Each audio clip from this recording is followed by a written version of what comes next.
in at number 10. Disney was in a whole lot of hot water when their movie The Santa Claus included a reference that actually might be an adult hotline. There was a part of the movie where Tim Allen's character jokes about this number.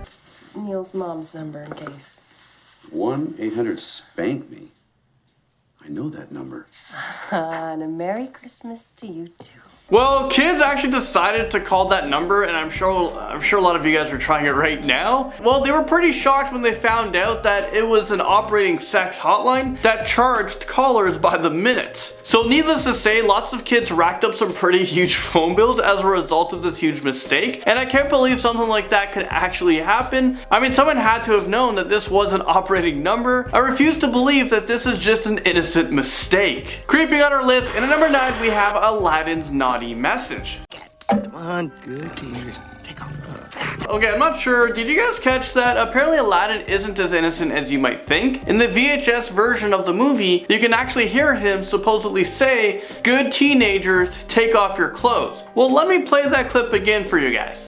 Come on, good. Can you just take off? Well, what do you guys think? You be the judge of that. The voice actor denied ever saying those lines. Well, in the script, he apparently said, "Come on, good kitty, take off and go." I'm going with the first one. I'm not going with this one, but I'm not sure what to believe. This seems super suspect to me, and maybe it was intentionally implanted. Mufasa's nose takes us over to number 8. Well, let's all examine this movie cover very closely. Alright, well, you guys are looking at it right now. Do you guys see anything a little bit unusual? How about if I make an outline for you guys? Seems pretty obvious now, doesn't it? I mean, who the heck drew this cover art? Someone with some repressed issues, apparently. Now, you know what? I can't unsee this image. I think my childhood is over, but wait, we're only at number 8, so I guess there's more childhood memories to kill. Great.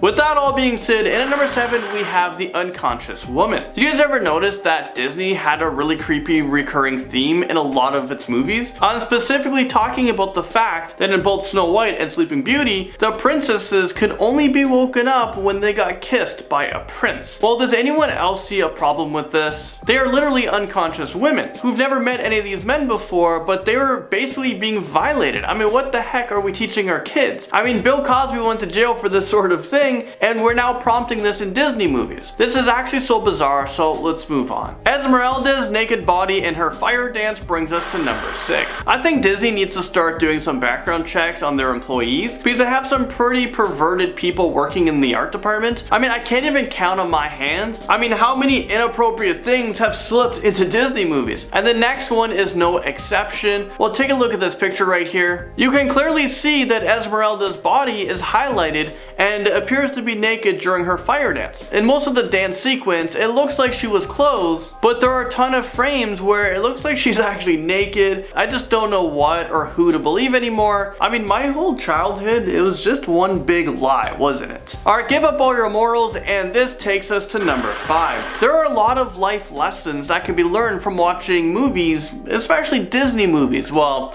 maybe not. But then there are a bunch of harsh realities that are subliminally hidden in these same exact films. Disney basically taught us that if you want something badly, you should just throw away your morals in order to get it.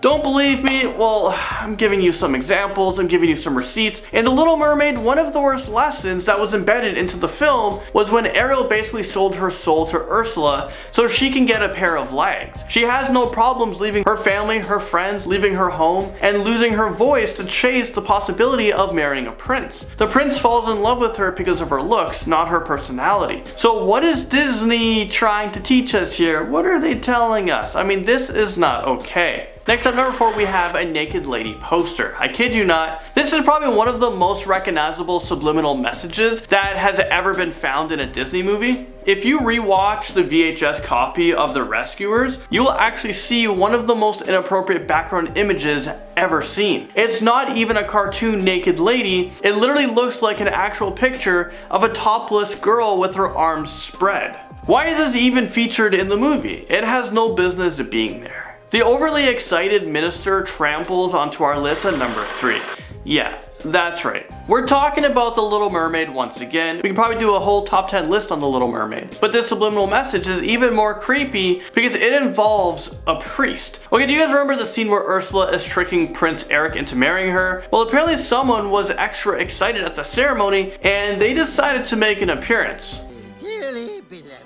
The original animator argues that it's just the priest's knee, but I'm gonna have to call them out on this one because that knee definitely didn't need to be there. Moving to number 2, we have the devil's dog hand signal. Apparently in a bunch of Disney movies, there are a ton of scenes where the characters are all doing this hand gesture. This is the devil's dog and it signifies the horn of the devil, and it is often associated with Satan worshippers. So are Disney employees just Satan followers, or is this a mistake that was overlooked by a bunch of people a bunch of times? And I'm not sure if I actually want to know the answer to that one. And now coming in at number 1, we have a Nazi symbol. This picture was taken from 101 Dalmatians, and as you can clearly see, there was a swastika on Purdy's back. And this isn't the first time that the animators used spots on the Dalmatian to convey a message, a hidden message. As you can see, there is a horseshoe on Lucky's back in the same picture. So obviously they are pretty adamant about placements of the spots, and it just seems like they've been put there on purpose. Apparently there are a lot of disgruntled employees working at Disney, and maybe this is just their way of lashing out.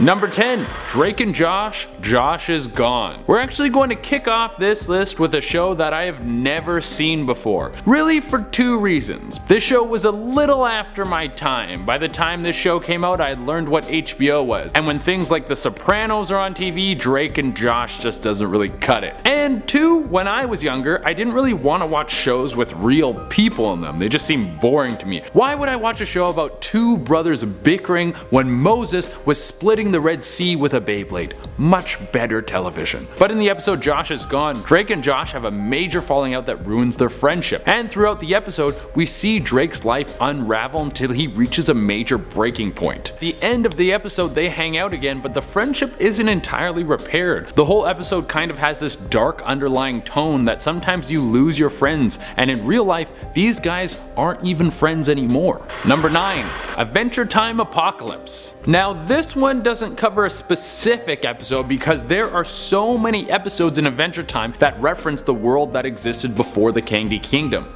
Hey, good morning. I made you breakfast. It's mostly pine needles and deer guts. Oh, you're even worse. Basically, it seems like there was a full contemporary metropolis that was very similar to our world, but there was a massive disaster. Kinda like that gigantic asteroid that barely missed the Earth last week. Yeah, that one that was the size of the Statue of Liberty that would have wiped out an entire continent. If you don't know about that, give it a quick Google search. It'll remind you that nothing matters. But back to Adventure Time. Throughout the show, we get flashbacks to what the world used to be like, and we even get exposed to what happened to all the people. It seems like everyone got turned into some sort of zombie-like creature with green goo oozing out of their faces. Now on to number 8. We got Rocco Goes to Hell. Rocco's modern life was great. You had a well-dressed wallaby who was best friends with a cow, and the two would go on some pretty strange adventures together. But in one episode, Rocco Goes to Heck, we see the show take a pretty dark turn. Rocco's best friend Heifer chokes to death and ends up in hell. Let's just start there. Having your friend choked to death in front of you is a pretty horrible thing to see. You would have to spend plenty of paychecks on therapy to have that one scrubbed from your brain. Then we go to after Heifer dies and is inside hell, which in the show is named Heck for the younger viewers. Once Heifer arrives in the burning underworld, we get to meet Peaches, who is the Rocco's modern life version of the devil. Peaches then starts to do what I assume the devil does best, which is, of course, torture. This then leads us to watching Heifer going through all sorts of strange torments. I think letting kids know that they could be thrown into hell at any moment is a little bit much to take on. Let them find out they're going straight to hell like the rest of us. Number 7, the Danny Phantom opening credits. Having ghost powers is a great original concept. We don't really know what ghosts are or even if they exist, so you can play around with it as much as you want. And he had a very diverse group of friends in the show. The show was really ahead of its time. But what if the backbone of the show, the accident that gave Danny his ghost powers, didn't actually happen?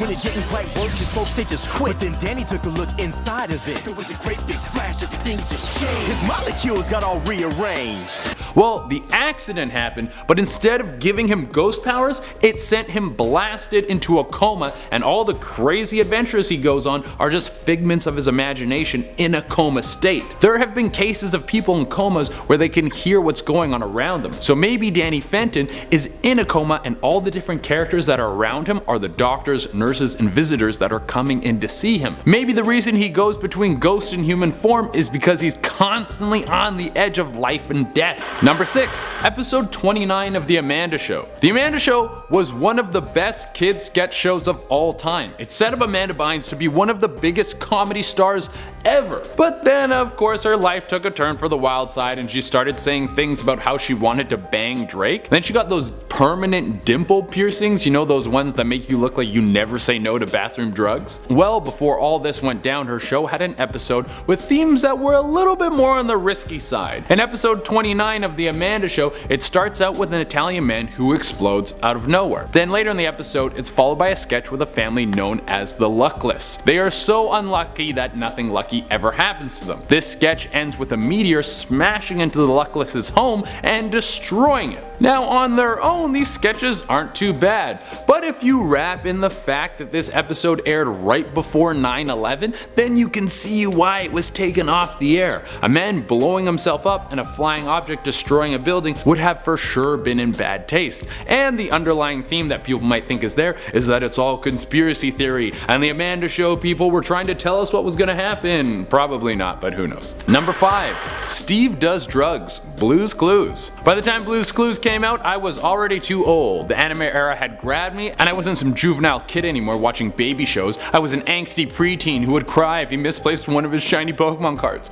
Much more mature. But I do know that the show is about a guy walking around his house talking to inanimate objects trying to find clues. He's doing this because it's a fun way to teach kids. Or is the dark message behind the show that Steve is a former detective who worked a case so disturbing that it broke him mentally? Now he spends his days dosing himself with enough drugs to hallucinate and forget the case that tore him down. The detective theory explains why a grown man is so interested in clues, and the drugs explain why he can talk to salt shakers. Either that or he has the worst superpower of all time. I would like to see a dark noir version of Blue's Clues where Steve is trying to solve the murder of a young girl and he has to beat answers out of a fire hydrant.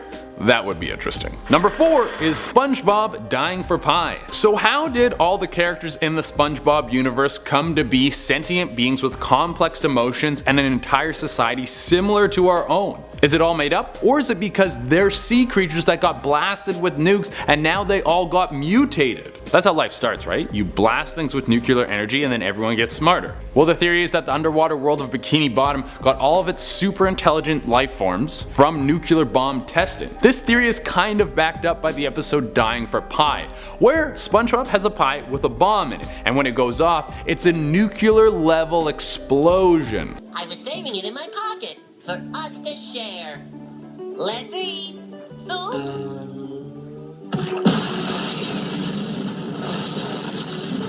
This would mean that the people in Bikini Bottom have access to nukes and could be the next global superpower. You don't just get nukes out of nowhere. Maybe they got access to nukes from a failed nuclear test where the bomb didn't go off. They then took it and made themselves someone to be respected at the next UN meeting. Number 3, iCarly. The Nora Dershlet episodes. This is another show that I've never seen before, guys, but I'm pretty sure I get what the show is about. Some girl has some sort of web show and it's kind of famous and she's got a whole bunch of zany friends and her parents are probably pretty goofy too. Basically the same as every other kids show, but it's about an internet celebrity. Well, one episode dove into something that is actually a real risk for celebrities and influencers. Stalkers. People are willing to buy your old toothbrush off of eBay and stand too close to you when they talk. In the episode, a superfan, Nora Dershlet, kidnaps Carly and a few of her friends. She keeps them locked in her home. Where's this girl's parents? In the show it's very fun and playful and eventually they all escape in the most unlikely way. I swear I could write kids shows blackout drunk. But what's freaky about this stuff is that it happens all of the time, especially now with everyone and their dog becoming some sort of influencer. People are constantly being stalked, attacked, and sometimes even killed. Think about that before you link your location in your next Instagram post. Number 2,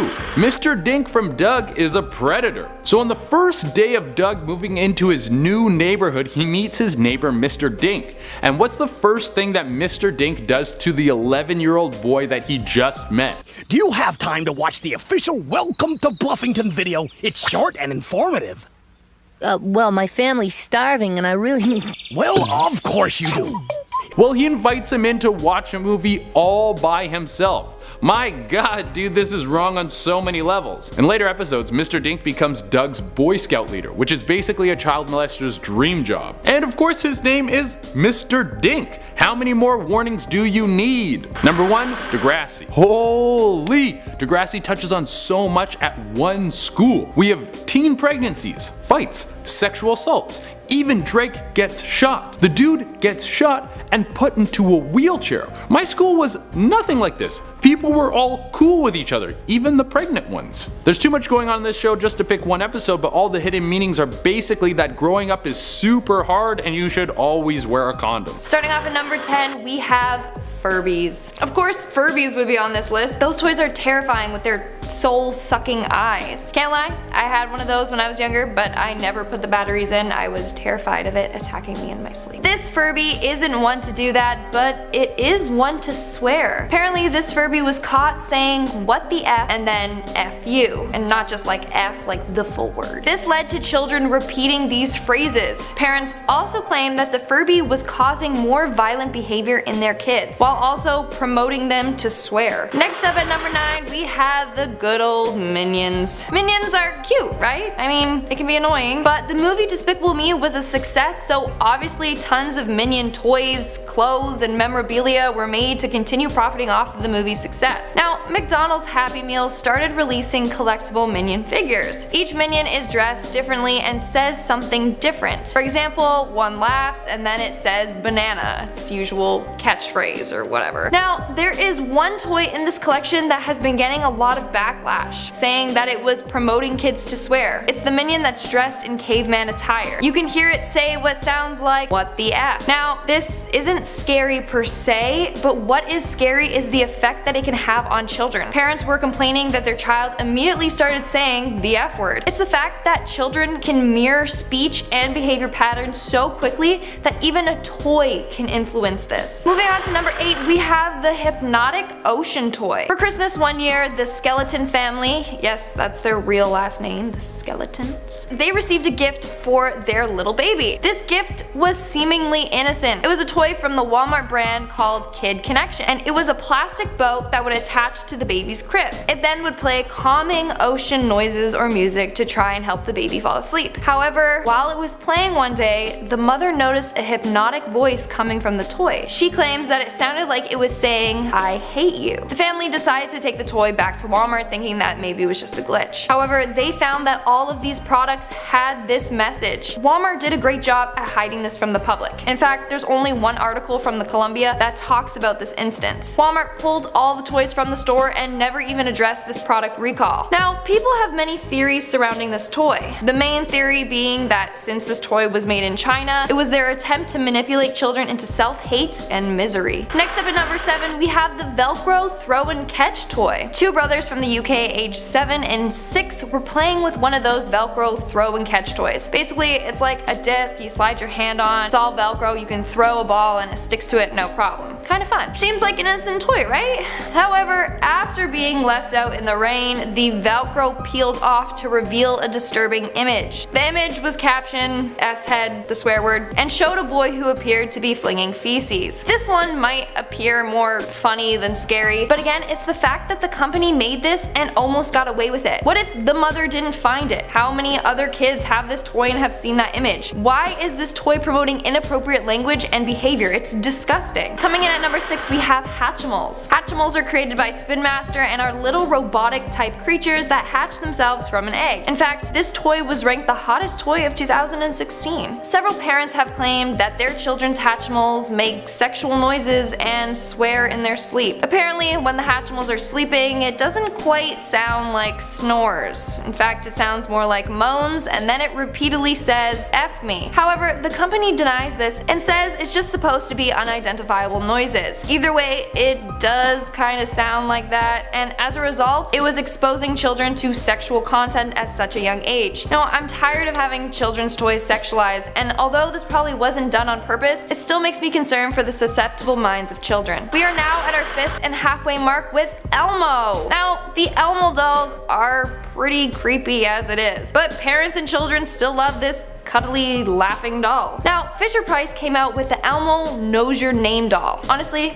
that's a scary name. Like, next it's gonna be Elmo Knows Where You Live doll. Anyways, this doll was programmed so that it could learn your child's name. Now, one woman by the name of Melissa Bowman bought this toy for her son. Her 2-year-old son, James, loves Elmo everything, so she was happy to gift it to him. That was until it kept repeating, "Kill James." It then got James himself to repeatedly say, "Kill James." Fisher-Price doesn't know why the Elmo started to say that, as it's only programmed to learn certain phrases and names. Moving on to number 4, we have the Little Mummy Cuddle and Coo doll. Now, this doll is made by Mattel, and just like its name suggests, it babbles and coos and even says mama. Now, along with saying those things, the doll clearly says, "Islam is the light." I've listened to it myself, and it does sound like it says that. It definitely does not sound like just baby babble. Parents were upset that this toy was trying to coerce their child into this religious ideology, but that doesn't stop there. The baby is also said to say something that sounds like Satan is king. This is not as distinctive as the other saying, but you can definitely still hear it. Like, imagine getting a doll that was saying Satan is king. That's some weird Annabelle, Chucky doll stuff right there. I would have gotten rid of that so fast. Coming in at number 3, we have the Monsters plushie. Now, these cute little fluffy toys are made by the company TY. There's a bunch to collect, and when you squeeze them, they all have a unique thing that they say. There are so many conspiracies surrounding these toys. A lot of people claim that they are filled with subliminal messages. One of the things that the toy says is, "I hide away with lots of jewelry that I stole." So there you go, that's promoting kids to steal and making it seem like it's okay since their cute little furry friend did it. Then you have the toy that said, "Turn off the TV and punch the baby," or "push the baby." That's what it at least sounds like it says. People hear different things, obviously. I personally heard "turn off the TV and punch the baby." Like, that's aggressive. It's literally coaxing a child into violent behaviors. And then there's also a message that was revealed when a man recorded what the toy said and then played it in reverse. So this was from the Monsters plushie that looks like a pirate. This toy says some gibberish before saying "Arg, walk the plank." When you play that gibberish section backwards, it clearly says "deep in the rainforest." Now, that's not scary at all, but people believe that all of these toys contain hidden messages like that one, and that when you combine it all together, it will reveal something dark. In our second spot, we have the monster truck symbol. Now, just a little disclaimer, this next story is actually quite disturbing. A mother was at a Monster Jam event when she bought her child a souvenir. It was a pink, soft, plushy monster truck. However, when she analyzed it later on, she realized the disturbing truth behind the heart symbol that was on the truck. Apparently, this heart is a symbol called the Girl Lover logo, and it is used by pedophiles that prey on younger girls. That is absolutely horrifying and disgusting. The mother claims that the toy was designed for specifically girls at a predominantly male event. Now, the manufacturers of this toy claim to not have known about this symbol, and as a result, they pulled the toys and even asked people who bought the toys to contact them. Coming in at our number 1 spot, we have the Evil Stick. This toy was sold at dollar stores all throughout America. Now, this terrifying toy may look like a cute little fairy or a princess magic wand on the outside, but it is way darker than that. So this toy is basically a pink wand resembling a handheld mirror with a flower-shaped design on top of the handle. Now, just looking at it, it doesn't appear scary at all. In fact, the packaging is so misleading. It has a cute little character and even claims that it will play beautiful music. Boy, is that extremely false. Instead of beautiful music, once you press a button on the wand, an evil laugh is heard and an image flashes on the foil. Now, the image wasn't that clear until the foil was peeled off. Behind the foil revealed an evil-looking girl with sharp teeth and big red eyes with blood dripping from both. She is hunched over and she is seen cutting her arm. It is a horrible and terrifying image, and no one knows who made this toy, how it was approved for sale, or how it even made its way to the shelves. People believe that this image was placed there to subliminally promote self-harm. And honestly, if a child was constantly exposed to that image, I would be afraid that they would start to copy it and inflict harm on themselves. It's not an appropriate toy at all. Setting yourself a limit 10 is a whole new world. Now, Aladdin is probably my favorite Disney movie, and yes, I'm biased because the story is Middle Eastern and I grew up in the Middle East, and of course I've been Princess Jasmine for multiple Halloweens, so I mean, it's not even a question. Now, as much as I love the song and I'm waiting for my very own Aladdin to show me a whole new world, the song is just a very long innuendo. And plus, it's set in ancient Egypt, which is historically the sexiest ancient civilization, no cap. The lyrics go, don't you dare close your eyes, 100,000 things to see, hold your breath, it gets better. I'm like a shooting star, I've come so far. Seemingly very innocent, right? Now sing it to yourself again in a slightly sexual tone. Yeah. Exactly. Aladdin and whoever made him and the song, kind of a creep. Coming in at number 9 is Kitty. Now this one's not a song per se, but it's more of a dirty rumor on the grapevine, you know what I mean? And apparently Aladdin says something slightly dirty to Jasmine, and this was before social media could dissect and find this phrase in like 1 millisecond, but people did have VHS players that had the ability to rewind. Like, tech can do some stuff. Now in the scene where Aladdin in the guise of Prince Ali flies up to Jasmine's balcony on his magic carpet to talk with her, he's greeted by Jasmine's pet tiger, who growls at him for the intrusion. Now Aladdin then tries to shoo the tiger away with his turban as Jasmine looks out to see what's going on. This is supposedly when Aladdin, under his breath, whispers, good teenagers take off your clothes. When Disney heard about it, they made a statement saying the line is actually, come on good kitty, take off and go. They have always maintained their position since, but after listening to it again and again and again, it really does sound like take off your clothes. Some people claim it's even in a different voice, but you can be the judge of that yourself. At number 8, we have Savages from Pocahontas. We're getting into racism and blind hatred here, very heavy stuff, especially for a children's film. Now I get that that's what happened in history, Disneyfied of course, and I kind of like the fact they didn't tiptoe around it and actually put it in the song. It puts in front of children the idea that if strangers are different, we should just kill them, which, hello.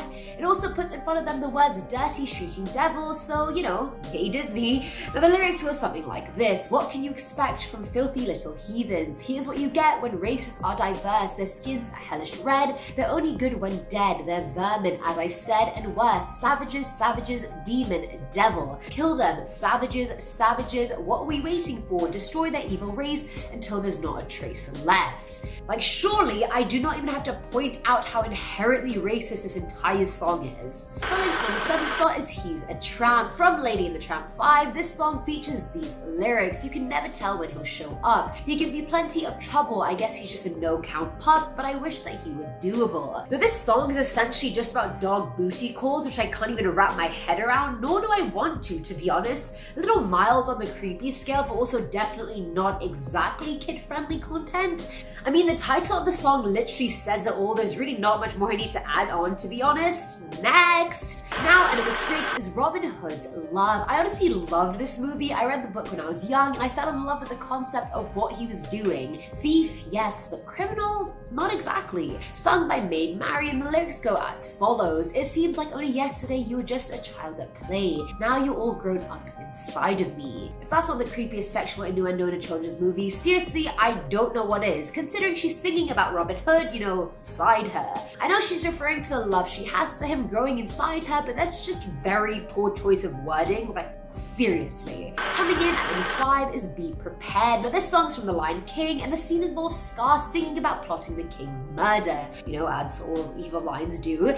Now Scar sings while standing over his hyena flock. Their assembly march looks suspiciously like Nazi goose step, which is just even creepier. Like, was that intentional? Was it a march to show how deadly Scar really is? Like, what is the truth? Now I get that there has to always be a villain in these movies, but considering it's pretty much the opening scene and it's a grisly murder, it just doesn't leave a good taste in your mouth. Like, read the room. Better yet, read a history book maybe. At number 4 is Hercules. Now in the song the muses sing, there's a Jessica Rabbit-esque wardrobe malfunction, which we haven't listed on this top 10, but I have in one of my way older videos. Bonus points if you can actually find it. Now in Hercules, while the muses are singing Zero to Hero, the robe of one muse flies up as she sings Is He Bald? Again, Disney put in a female character that just doesn't like to wear underwear. Like, why did they choose to expose Hercules instead? That's something I'd personally want to see because he's built like a Greek god, literally. And then we'll really find out how how bald he really is. Filling our number 3 slot is Dead. There's nothing like a little mob mentality to lighten up a movie about Stockholm Syndrome and bestiality. If you haven't guessed which movie I'm talking about by now, we are talking about Beauty and the Beast. Now, I actually really enjoyed this film, and surprisingly, I really liked the live action adaptation as well. Emma Watson just killed it as Belle. Either way, in the movie, when it reaches the mob song, the lyrics are just super dark and almost cultish.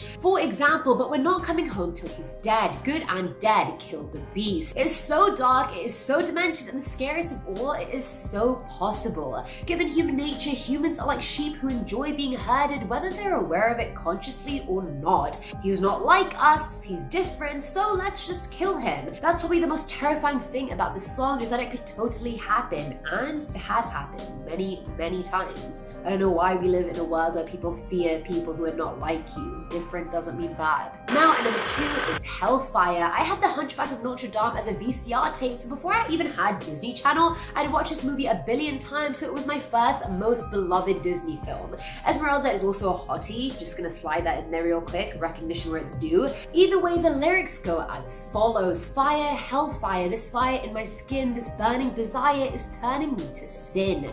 Now, most villains simply want to destroy and or rule the world, but in Frollo's case, he wants to cleanse the world of evil and corruption, which apparently also entails wanting to either murder or sleep with the film's heroine, which, I mean, what's wrong with you, dude? Priorities. Moving on to the second song in the movie, which is actually just as creepy. The Bells of Notre Dame depicts the backstory of Judge Claude Frollo killing Quasimodo's mother on screen. After leaving her in a puddle of blood on the steps of Notre Dame, he attempts to dump baby Quasimodo in a well, but is stopped by a member of the church. When asked what he's doing, he says, "This is an unholy demon. I'm sending it back to hell where it belongs." Need I say more? Disney's obsessed with gruesome murder and predatory sexual innuendos. And then finally, at number 1 is The Walrus and the Carpenter. This one is sung by Tweedledum and Tweedledee to Alice, and it follows the titular characters as they invite a group of oyster children to come for a walk with them along the beach. The happy, upbeat song takes a sudden drastic turn when the walrus abruptly eats all of the little oyster babies. This is how the lyrics go: little oysters, but answer there came none, and this was scarcely odd because they'd eaten every one.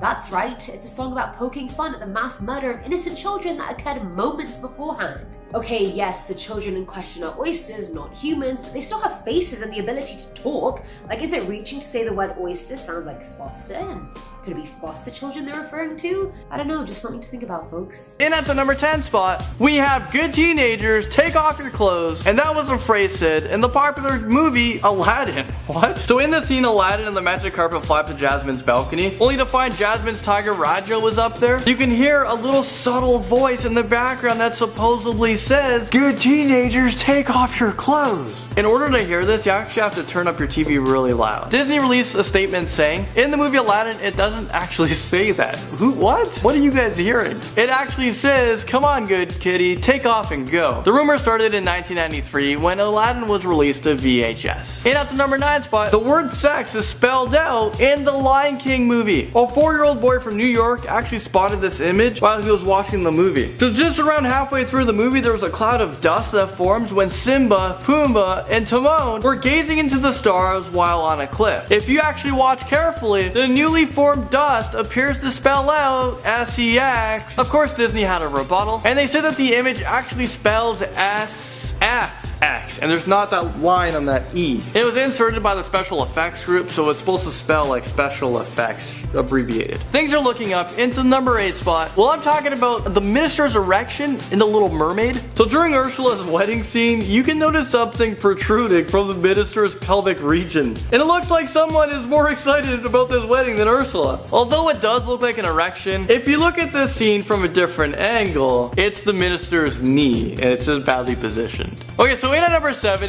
it's gonna have you questioning your eyesight, because I'm talking about the movie poster of The Lion King. So back in 2002, The Lion King was re-released in theaters for limited time, and this is a popular movie poster from it. At first glance, the poster seems innocent, right? It has Simba on the cover, but if you look closely, it looks like a semi-naked girl wearing what appears to be a thong. This is either Disney being very clever, or we just have too many people in the world with dirty minds. But now I probably just ruined your guys' childhood, because you're always gonna see that image, and I'm sorry. Okay, so The Little Mermaid makes a second appearance on this list, and they come into number 6. I mean, this is We're talking about the damn Little Mermaid here, and they're making this list twice. And that's because a penis appears to be on the front cover of the VHS movie. So on the cover of the VHS, it seems that one of the castle's tips resembles a penis. And because of this, the castle is often referred to as the phallic palace. And phallic is like another term for penis. It was reported that an angry artist tried to like sneak this image in there, and this is to get revenge because he was gonna get laid off. However, on the newly released version of The Little Mermaid, you don't see this image appear on the cover. Okay, so in at the number 5 spot, we have the naked person that appeared in The Rescuers. During this scene when Bernard and Bianca are riding around the city in a sardine tin, if you pay attention, you'll notice a naked woman through a window in the background.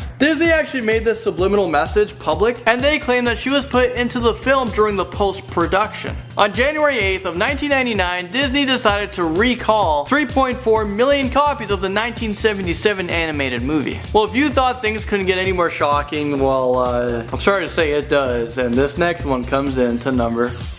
We have more penis imagery, and this time in the Hercules. So after Hercules punches out the River Guardian monster, a horseshoe hits him right on the forehead, which causes him an awkward looking bump to grow out of his head. It eventually grew into a penis shape, including morphing his eyebrows into a set of testicles. Okay, this next image happens in Alice in Wonderland, and this comes into number 3. So I think we can all clearly see what this rabbit hole looks like. And I'm not sure why Disney feels the need to insert all these sexual innuendos in children's movies. Not only is this image seen in the film, a lot of people say that Alice in Wonderland has a lot of drug references such as cocaine, speed, LSD, nitrous oxide, crystal meth, MDMA, marijuana, mushrooms, opium, and nicotine. I'm not really sure what's happening in this movie, but I think Alice needs some help because that woman takes a whole lot of drugs. Okay, so Mickey Mouse makes an entrance into number 2, and that's because he's caught holding a penis. This image is an internet favorite. Minnie's dress makes a subliminal penis shape in Mickey's hand,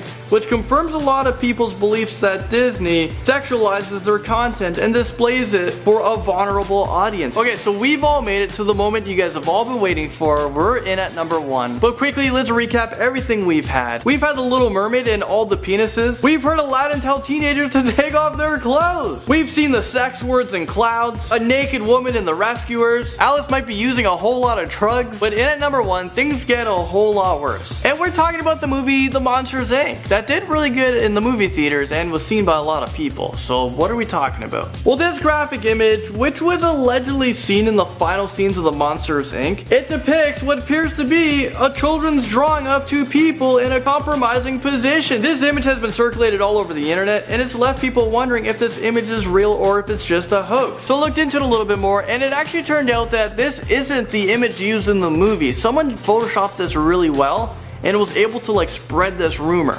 And that's the reason why it comes into this list in at number 1, because it even fooled me. However, it was confirmed that animators working on the film created this image as a joke, so this was created by someone who worked on the movie. Disney just knows how to pick. Coming in at number 10, we have Nessus the River Guardian's penis in Hercules. I get a cartoon bump on the head, but this is a bit much. In one scene of Disney's Hercules, he gets into a scrap with the River Guardian Nessus. Hercules punches Nessus in the air, and when he lands, he's hit in the head with his horseshoes. This gives him a huge bump. However, this huge bump ends up looking like a huge erect penis with a very, very visible ballsack to boot. As a kid, I didn't see this at all, but as an adult, I'm like, hello there, sir, what is on your head? More penises at number 9, this time edible ones.